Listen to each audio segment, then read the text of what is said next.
Bonjour les amis, alors aujourd'hui on va retrouver l'évangile de Marc, voilà.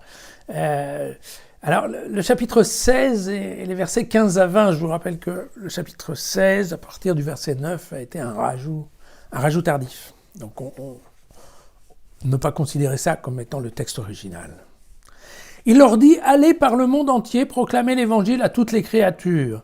Celui qui croira et qui sera baptisé sera sauvé. Celui qui ne croira pas sera condamné.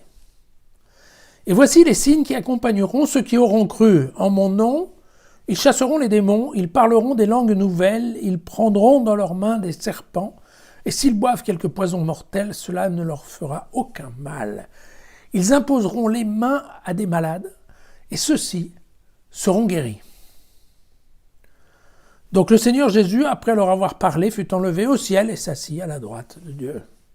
Quant à eux, ils partirent prêcher partout.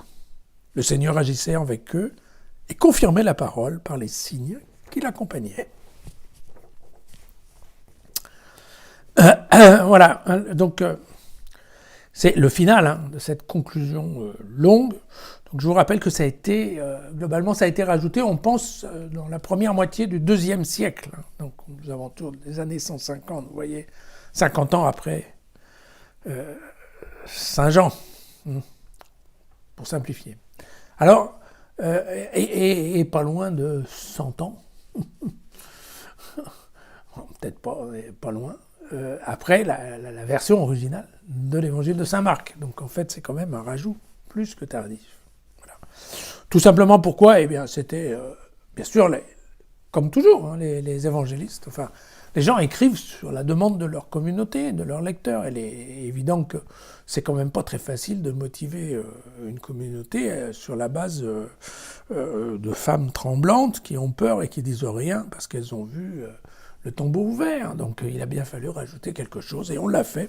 Et alors on l'a fait, c'est intéressant parce que comme ça s'est fait tard, ils l'ont fait en piochant des morceaux de l'ensemble du Nouveau Testament. Donc on va trouver, je vais vous expliquer, on trouve des morceaux de Luc, on trouve des morceaux de divers évangiles, et puis on trouve des morceaux des actes des apôtres.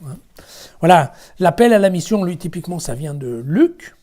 L'auto-jugement par la foi, eh bien, voilà, ça vient de Jean, bien sûr. Le fait que, vous voyez, celui qui ne croira pas sera condamné. Voilà. Et puis, alors, évidemment, je pense qu'il y a d'autres, ces histoires de pouvoir merveilleux qui, pour une fois, deviennent, en effet, ceux des disciples, enfin, ceux même des gens comme nous, qui croyons. En fait, tous ces pouvoirs ont lien avec des anecdotes qui nous sont racontées dans le livre des Actes des Apôtres. C'est-à-dire qu'en fait, c'était des pouvoirs qui ont été donnés aux disciples, aux premiers disciples, ceux qui sont partis, monter les communautés dans le monde, et puis, eh ben, on vous dit, mais voilà, ne vous inquiétez pas, parce que si ces disciples-là ont eu ces pouvoirs-là, eh bien, effectivement, si vous continuez l'œuvre des disciples, vous allez y avoir droit aussi, en expliquant bien quand même que, globalement, c'est Jésus qui est derrière et qui fait. Alors, c'est intéressant, pourquoi? Parce qu'il y a entre autres un exégète qui s'appelle Trocmé, qui dit ouvertement que c'est typique cette question de faire des trucs magiques pour tout le monde, c'est typique de la chrétienté du IIe siècle. Pourquoi? Parce qu'au 1er siècle, on n'en parlait pas trop, c'était, voilà, un peu dans le livre des Actes, mais ça c'était les disciples qui faisaient, il n'y avait pas de projection sur les prochains. Et puis après, au IIIe siècle, c'est le clergé qui a tout récupéré. Et qui est devenu, avec des pouvoirs extraordinaires, c'est plutôt le clergé, qui a obtenu le pouvoir de pardonner les péchés et de faire des miracles, globalement le clergé. Voilà, donc vous voyez, il y a un petit créneau là au milieu, qui est le IIe siècle, dans lequel on a pu faire penser aux chrétiens que s'ils se portaient bien et qu'ils croyaient en Jésus, globalement ils pourraient toucher les serpents et se faire piquer sans qu'ils meurent, ce qui est quand même un peu gonflé. Voilà, le Christ à la droite du Père, eh bien ça se trouve dans le psaume 110, n'est-ce pas? Psaume connu qui est « Oracle du Seigneur à mon Seigneur, siège à ma droite, que je fasse de tes ennemis l'escabeau de tes pieds. » Vous voyez, là ils ont été cherchés dans les psaumes. Voilà, le dernier verset, il est intéressant de noter quand même que le Seigneur agissait avec eux et confirmait la parole par les signes qui l'accompagnaient, c'est-à-dire très clairement, ici, ce qu'on nous dit, et on nous l'avait déjà laissé entendre, entre autres, dans l'évangile de Jean, c'est que qui va faire des miracles plus grands encore, comme disait Jean, c'est qu'en fait, les disciples vont prier Jésus et que c'est Jésus lui-même qui va faire ces miracles, ou son Père. D'accord ?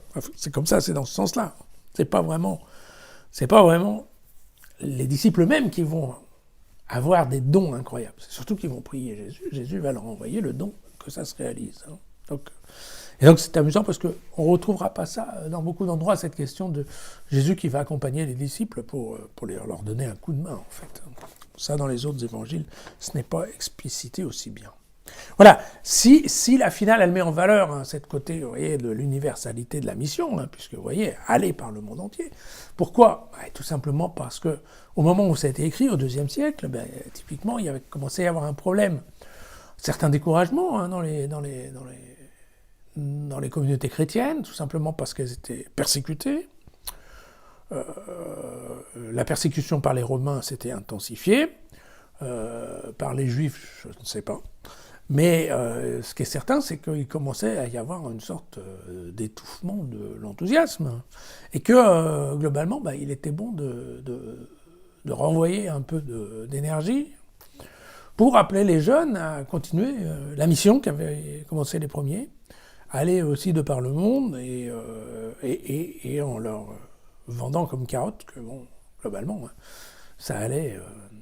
ils allaient réussir à faire des choses extraordinaires parce qu'il y aurait Dieu avec eux, et donc ça allait permettre une bonne dynamique. Voilà. Bref, il fallait rassurer les jeunes et motiver les troupes. Voilà, comme quoi on a rajouté ce deuxième moitié du chapitre 16 à l'évangile de saint Marc, qui, si ça se trouve, n'avait absolument pas envie de raconter tout cela. Voilà, à demain.